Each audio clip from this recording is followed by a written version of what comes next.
પછી શ્રીજી મહારાજ બોલ્યા છે, જેને જેટલો વૈરાગ્ય હોય અને જેને જેટલી સમજણ હોય તે તો જ્યારે કોઈક વિષય ભોગની પ્રાપ્તિ થાય અથવા જ્યારે કોઈક આપતકાળ આવી પડે ત્યારે કળાય, પણ તે વિના કળાય નહીં.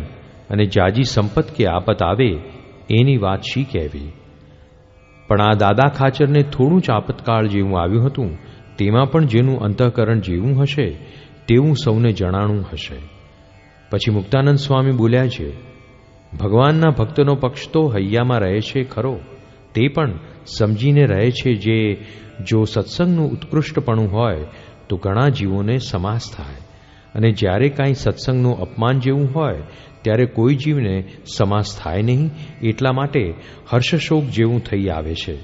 પછી શ્રીજી મહારાજ બોલ્યા છે, આપણ તો શ્રી કૃષ્ણ નારાયણના દાસ છીએ, તે શ્રી કૃષ્ણ નારાયણને જેમ ગમે તેમ રાજી રહેવું, અને એ શ્રી કૃષ્ણ ભગવાનની ઈચ્છા હશે તો સત્સંગની વૃદ્ધિ થશે, અને જો એમને ઘટાડવો હશે તો ઘટી જશે.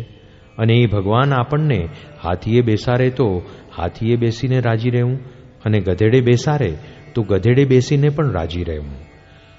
અને એ ભગવાનના ચરણારવિંદ વિના બીજે ક્યાંય પ્રીતિ રાખવી નહીં, અને એ ભગવાનની ઈચ્છાએ કરીને જેવી રીતે સત્સંગની વૃદ્ધિ થતી જાય તેવી રીતે રાજી રહેવું.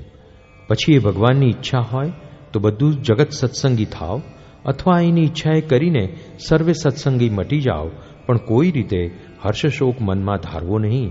એ ભગવાનનું કર્યું સર્વે થાય છે. માટે સૂકું પાંદડું જેમ વાયુને આધારે ફરે છે, તેમ એ ભગવાનને આધીન રહીને આનંદમાં એ પરમેશ્વરનું ભજન કરવું, અને કોઈ જાતનો મનમાં ઉદ્વેગ આવવા દેવો નહીં. જય સ્વામિનારાયણ દયાળુ.